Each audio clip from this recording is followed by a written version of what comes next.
walikafatil muslimin wal muslimat wal mu'minin wal mu'minat al ahya'i minhum wal amwat syai'ulillahi lahumul fatihah. A'udzu billahi minasyaitonir rajim. Bismillahirrahmanirrahim. Alhamdulillahi rabbil alamin arrahmanir rahim maliki yaumiddin. Iyyaka na'budu wa iyyaka nasta'in ihdinas siratal mustaqim siratal ladzina an'amta 'alaihim ghairil maghdubi 'alaihim waladdallin. Amin. Rabbana ighfir lana wa liwalidayna amin.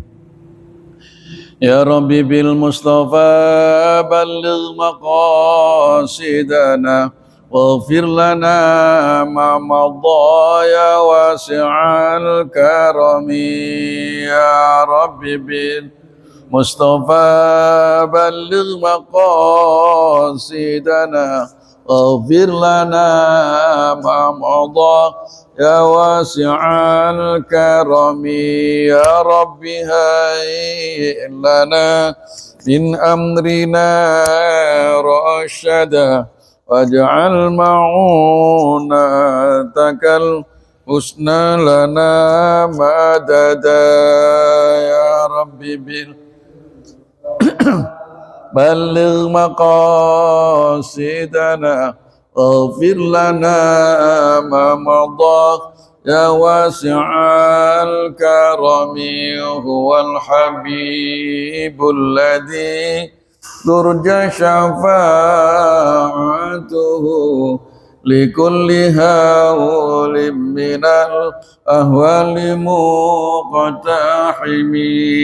Ya Rabbi bil Mustafa balligh maqasidana waghfir lana ma madha ya wasi'al karami. Huwal habibul ladzi turja syafa'atuhu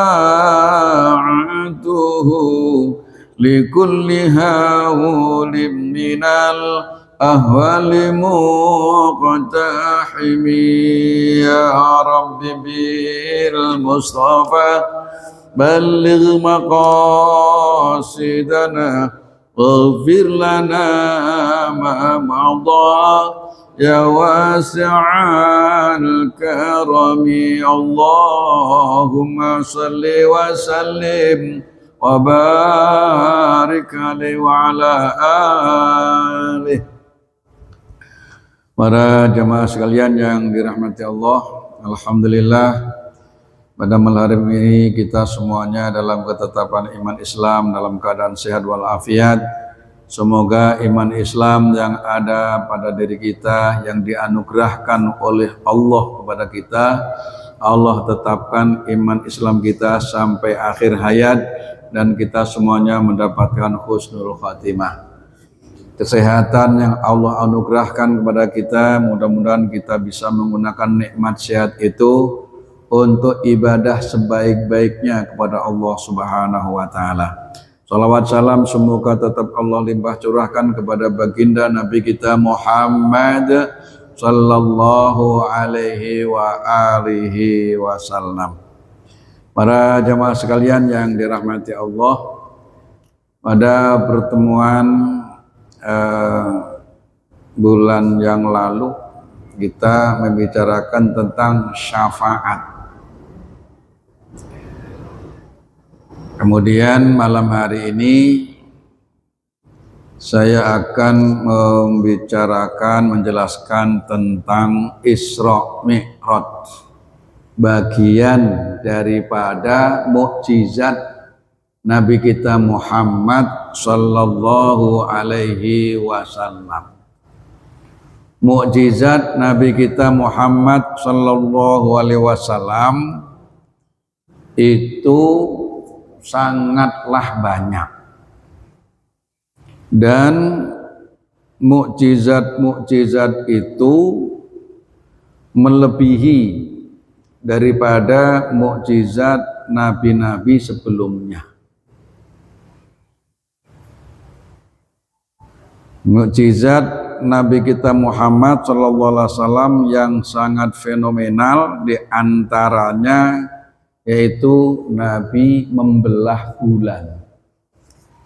Bulan itu planet, cukup ditunjuk oleh Rasulullah itu belah. Kalau mukjizat itu kalau belah ya belah, bukan hanya sekedar mata ngelihat terbelah tapi ternyata enggak. Nah, kalau itu masih sihir.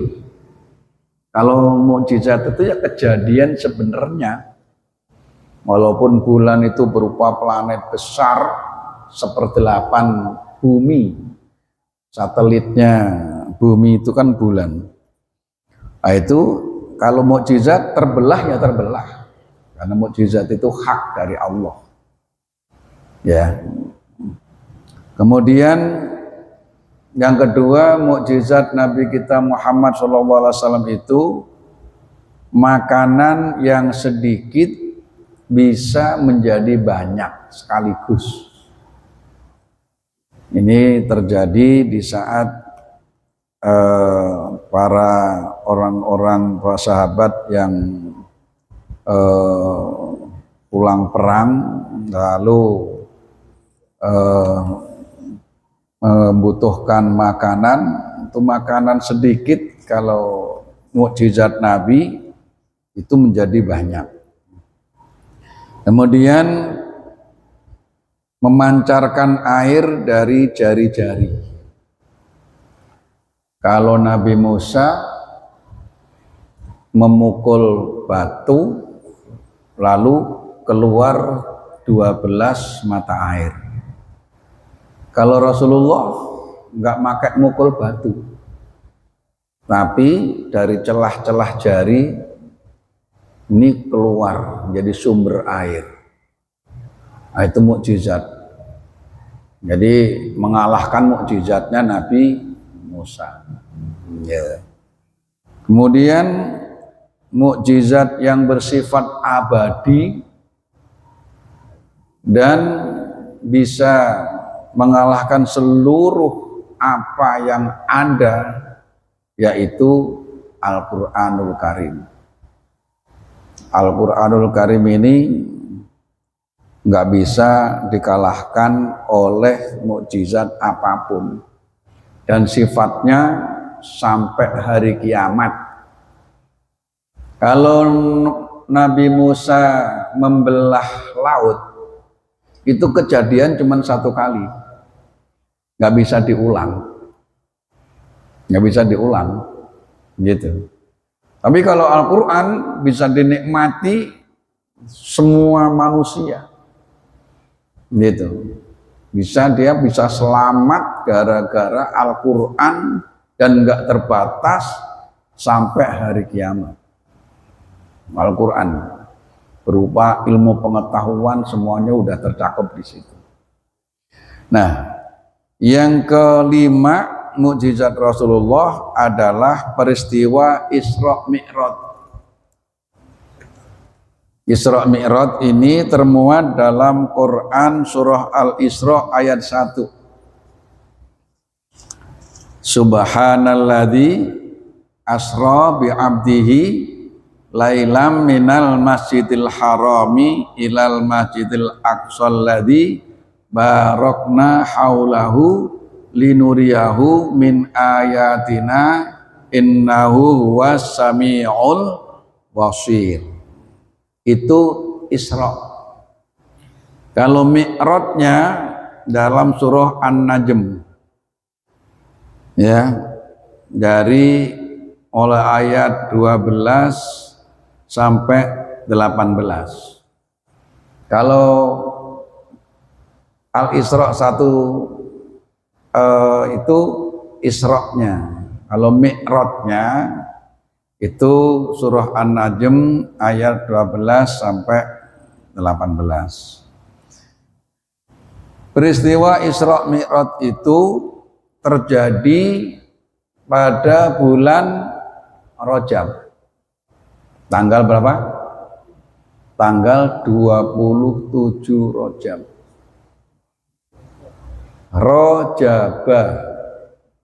Ada berapa huruf? Ya, 3. Ro, jim, ba. Jadi ulang. Rojaba. Huruf ro, jim, ba. Ro, Rasulullah sallallahu alaihi wasallam. Jim, Jibril. Ba, Buraq. Nah, yang terlibat dalam Isra Mi'raj ini 3. Rasulullah sebagai pelaku, malaikat Jibril sebagai pemandu, Buraq sebagai kendaraan. Kan? Jadi bulannya bulan Rojab. Rojaba. Rasulullah, Jibril, Buraq. Nabi Sulaiman punya mukjizat menundukkan angin.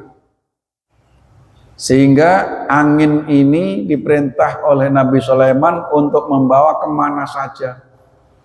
Termasuk pernah tamunya Nabi Sulaiman itu dibawa dalam waktu sekejap dari rumah Nabi Sulaiman ke India.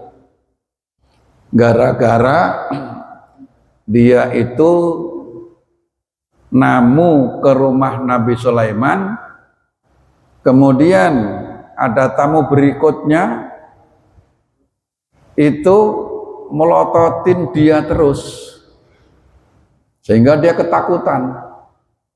Nah, nggak lama dia pamit. Terus dia tanya, karena tamunya yang baru datang terus langsung pergi udah nggak ada, dia tanya, Nabi Sulaiman, tadi itu tamu yang barusan datang terus pulang lagi itu siapa sih? Emang apa? Matanya serem. Saya dipelototin rasanya sampai sekarang itu masih gemeteran. Siapa itu? Kata Nabi Sulaiman, itu malaikat Israel. Tambah ketakutan aja. Ya. Nah, karena dia takut, Nabi Sulaiman, tolong, saya takut. Berarti dia masih ada di sekitar sini. Jangan-jangan dia mau nyabut nyawa saya. Kalau begitu, tolong saya,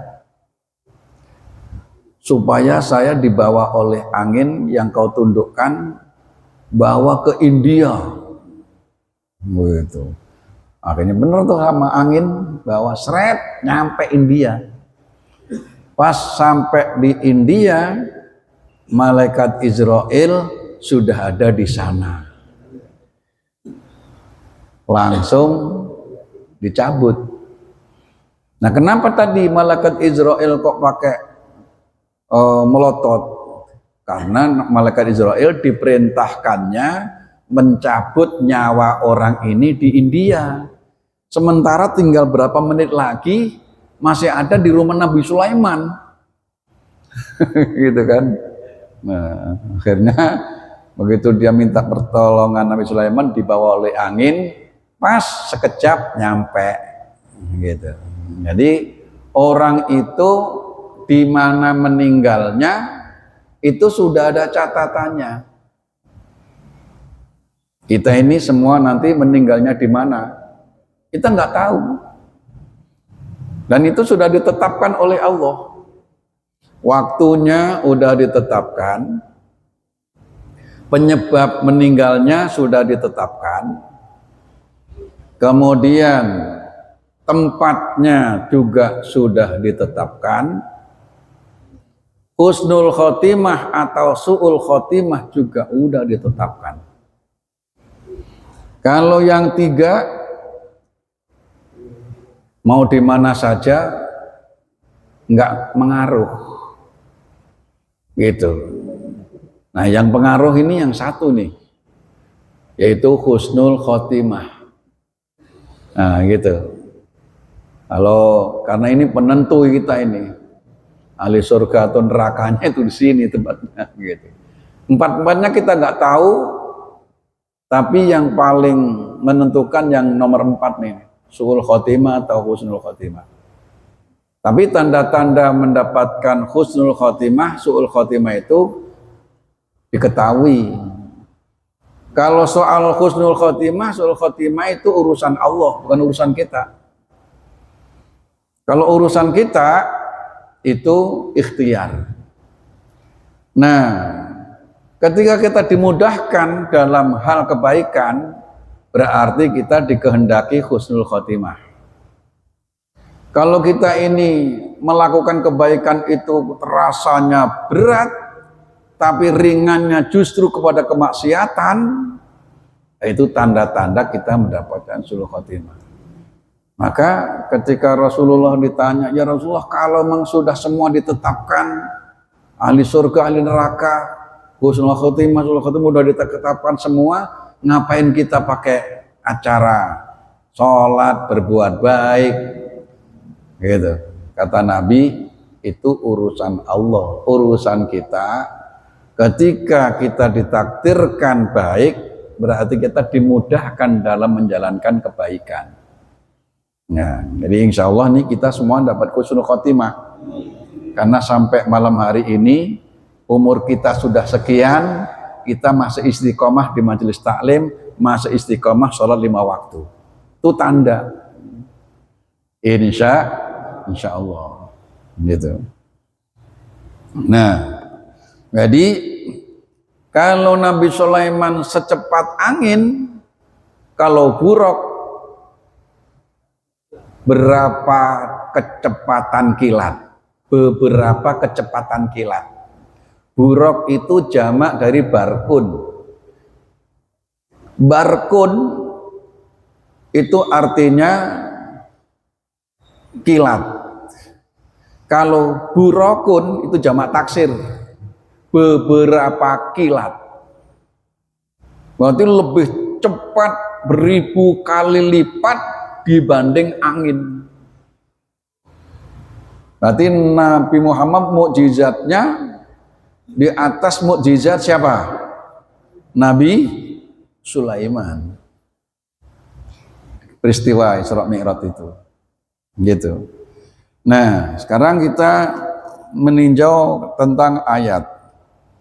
Yang pertama, ayat ini diawali dengan kata subhana. Subhanalladzi asra bi 'abdihi lailam minal masjidil harami ilal masjidil aqsa alladzi barakna haulahu linuriyahu min ayatina innahu huwas samiul basir. Kata atau ayat yang dimulai dengan kata subhana berarti di dalamnya itu ada sesuatu kejadian yang di luar kemampuan manusia. Karena itu sudah menyangkut maha kuasanya Allah. Itu. Kita zikir subhanallah, subhanallah, subhanallah. Apakah makna subhana? Subhana itu artinya Allah itu munazzahun an kulli naqsin wa du'fin. Allah itu sunyi, bersih dari kekurangan dan kelemahan. Allah menciptakan alam raya ini sempurna sendiri, nggak memerlukan bantuan, nggak ada istilah Allah itu capek, nggak ada istilah alam itu ganjil. Itu subhana. Allah menciptakan matahari yang mampu menyala 10 miliar tahun tanpa henti, yang panasnya mencapai 14 juta derajat Celcius. Allah mampu, tidak ada rasa kurang, tidak ada rasa capek. Allah mengurus alam raya ini yang merupakan semua itu merupakan kekuasaannya, wasi'a kursiyyuhus samawati wal ardo wala ya'uduhu hifdhuhuma. Allah tidak merasa lelah, capek dalam menjaga keduanya. Hifdhuhuma wa wal aliyul azim. Itu subhana. Jadi kalau kita membaca subhana itu kita harus terbayang maha hebatnya Allah, maha kuasanya Allah. Baik yang ada di alam raya ini maupun yang ada dalam diri kita. Diri kita ini asalnya air sperma. Satu tetes air sperma itu miliaran sel. Yang jadi cuma satu sel.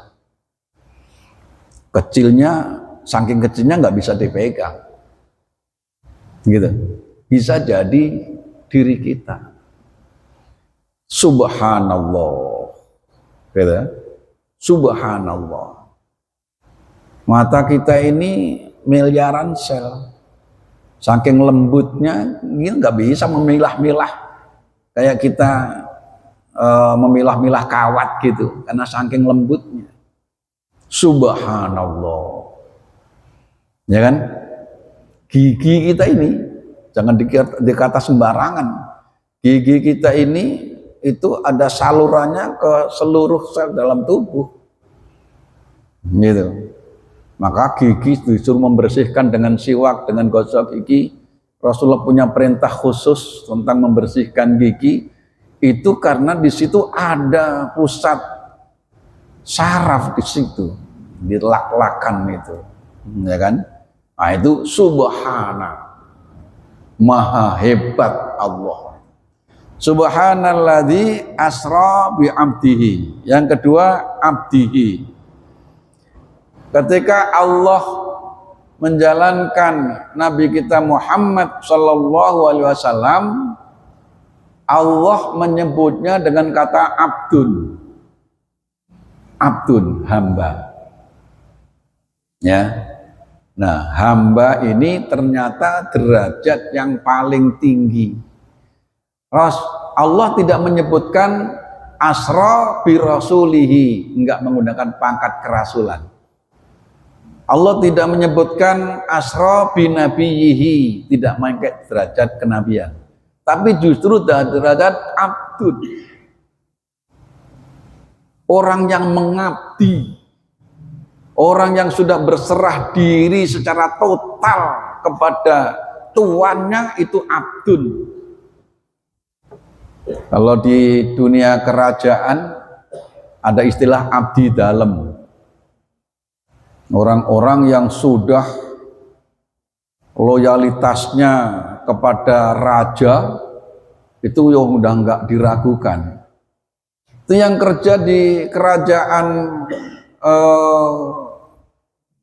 mana itu, Jogja itu, ya, abdi dalam itu ada yang gajinya sampai sekarang hanya sekitar 50.000, 150.000 gitu. Tapi dia udah nggak ada istilah apa itu merengkal, nggak ada istilah dia dendam, nggak ada istilah dia itu pengen digaji besar, nggak ada. Kalau dipanggil raja udah langsung ngesot jalannya. Oh itu abdun. Ya, derajat yang paling tinggi di sisi Allah ketika seseorang itu menyerahkan diri kepada Allah secara total. Dan itulah Nabi kita Muhammad Sallallahu Alaihi Wasallam. Maka disebut abdun. Kalau kita baca sholawat juga ada abduhu wa rasuluhu. Abduhu dulu. Sebelum rasuluhu, abduhu dulu. Gitu. Ya. Nah, orang yang selalu ibadah kepada Allah disebut abid. Orang yang ibadah. Kalau ibadah itu dari bawah ke atas. Dari kita hamba ke Allah namanya ibadah. Kalau dari atas ke bawah namanya ubudah. Kita beribadah dengan segala kemampuan kita kepada Allah. Kemudian kita belum tentu bisa menerima apa yang diberikan oleh Allah pada diri kita. Bahkan kadang-kadang kalau udah merasa ibadahnya banyak, lalu dikasihnya dikit, kadang-kadang gimana sih ini Allah ini? Saya sudah sholat 5 waktu, saya sudah tahajud, masih susah-susah aja. Itu mah berarti belum apa-apa itu. Masih ngundat-ngundat ibadahnya, padahal ibadahnya belum berapa. Kalau namanya disebut abdun, itu ibadahnya secara total, terus menerima apa yang diberikan oleh Allah kepada dirinya, menerima secara total. Mau dikasih sakit, mau dikasih sulit, ya, semuanya diterima dengan lapang. Wah, itu betul. Kalau ibadah itu kita baru sholat ke sana, tapi begitu dikasih sakit belum tentu nggak ngeluh. Kadang-kadang ibadahnya rajin tapi malah keluhannya lebih banyak. Berarti belum menjadi abdun, syaratnya belum tercapai. Jadi harus mendapat seorang abid, orang yang ibadah, kemudian juga yang sudah mampu menerima apa adanya dari Allah, baru disebut abdun. Gitu. Ya abdihi lailam, pada waktu malam. Berarti perjalanan di waktu malam lebih nyaman daripada perjalanan di waktu siang. Jadi banyak orang yang sudah sering membandingkan, ternyata perjalanan di malam hari itu lebih menyenangkan. Kenapa? Karena mungkin suasananya adem, mungkin juga nggak begitu macet, gitu kan? Gitu. Apalagi disertai dengan padang rembulan, gitu. Siang panas, gitu kan? Nah, ini lailan. Terus minal masjidil haram ilal masjidil aqsa, perjalanan yang dilakukan ya oleh Allah menjalankan Rasul ini diperjalankan dari masjid ke masjid. Nah, siapa yang perjalanannya dalam hidup sudah dari masjid ke masjid? Nah, ini penting nih. Perjalanannya jangan dari pos ronda satu ke pos ronda lain. Orang itu indikasi orang baik kalau dicari ketemunya di masjid. Karena memang orangnya memang sukanya ke masjid. Gitu. Rajulun qalbuhu mu'allakun bil masajid.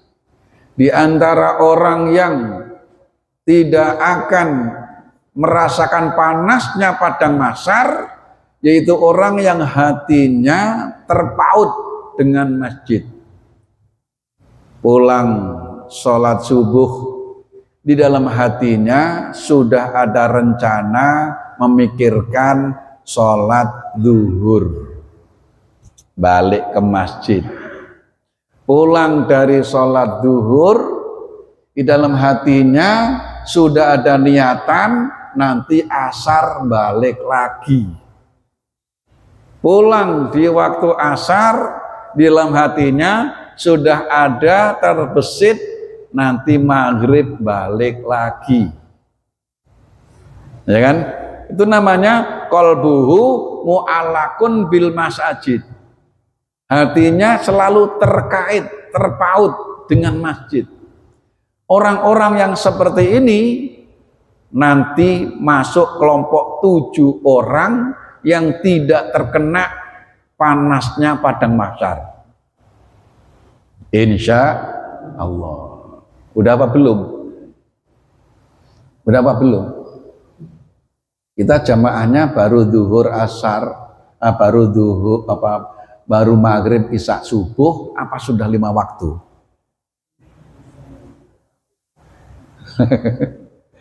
Kalau mu'allakun bil masajid ini Ya tadi itu baru pulang sholat maghrib sudah ada rencana ke sholat isya.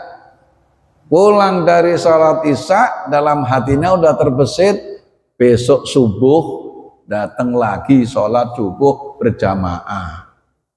Kemudian memikirkan apa? Masjid ini butuh apa? Masjid ini apa namanya? Apa yang harus dibetulin? Apa yang harus kita pikirkan? Itu hatinya itu pengennya itu mikirin masjid aja. Kalau ngelihat masjid jelek, lihat masjid kotor, lihat masjid ini, hatinya udah nggak tega aja. Ya, itu namanya rojulun qalbuhu mu'allaqun bil masajid. Perjalanan Isra Mi'raj minal Masjidil Haram ilal Masjidil Aqsa, dari masjid ke masjid. Ya, insya Allah ini kita semua orang-orang yang hatinya selalu terpaut dengan masjid. Insya Allah. Kalau belum tinggal mengaktifkan aja. Orang yang sudah sholat 5 waktu berjamaah nggak kenal yang namanya siksa kubur. Jaminan itu. Orang yang sholat 5 waktunya dijaga, selalu berjamaah, nggak kenal namanya siksa kubur. Los. Berarti sudah pasti mendapat nikmat dalam kubur. Sukses di alam kubur, sukses seluruh perjalanan akhirat. Sayyidina Utsman diceritakan neraka nggak nangis. Tapi begitu diceritakan kubur, Sayyidina Utsman nangis tanpa henti. Ditanya kenapa? Jawabnya, karena kubur ini sebagai awal perjalanan akhirat. Kalau di awal di dalam kubur sukses, maka bangkit dari alam kubur, hisab, kemudian mizan, sirat, jaza, dan seterusnya akan sukses. Gitu. Orang yang sudah menjaga sholat 5 waktu itu akan bebas dari siksa kubur. Insya Allah. Ternyata orangnya banyak. Kita semua. Yang belum tinggal mengaktifkan aja mana yang belum. Kadang-kadang ada orang aktifnya hanya yang di malam, mulai maghrib, isya, subuh, zuhur, asar, nggak biasa keluar ke masjid. Kelihatannya siang-siang ke masjid jengah. Masih ada yang begitu. Kalau malam kan enak tuh. Giliran siang kelihatannya kayak gimana gitu. Padahal ya harus sama saja. Ya, harus sama saja. Yang terakhir ya, barokna haulahu. Masjid itu harus memberikan keberkahan kepada sekelilingnya. Nah, ini bagian daripada yang harus dicapai oleh masjid, manapun masjidnya. Jangan hanya sekedar mungut dari jamaah, tapi juga apa yang harus bisa diberikan kepada jamaah. Harus barokna haulahu, memberikan keberkahan kepada sekelilingnya. Ada santunan anak yatim, ada santunan untuk afa, ya kan? Ada pembagian daging kurban, segala macam itu kan namanya kan memberi. Gitu.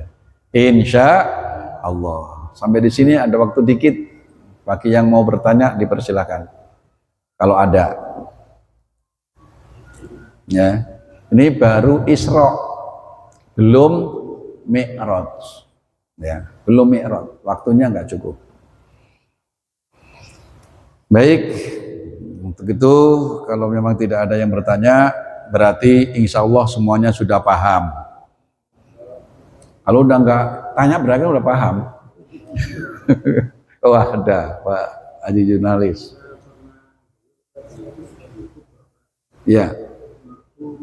Rasulullah mau naik burak itu, dia dikatakan gurunya saya Abu Qadir Jailani, apa benar? Ya, ya, terima kasih.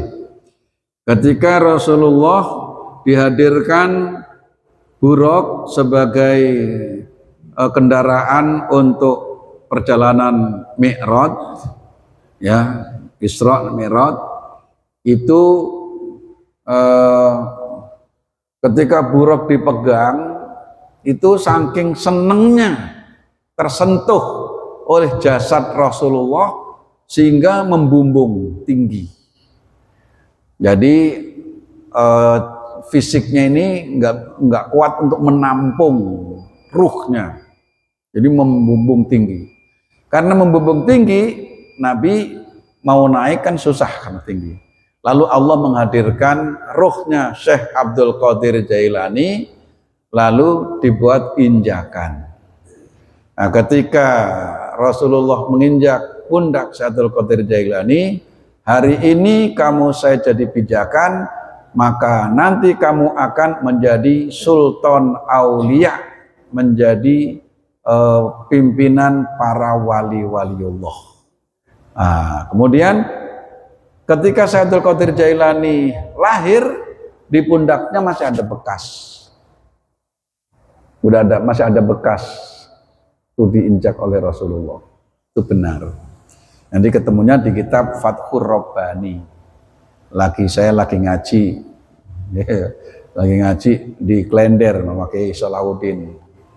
Nah, gitu. Jadi keterangannya ada. Ya, terima kasih. Nah, sayang waktunya udah habis.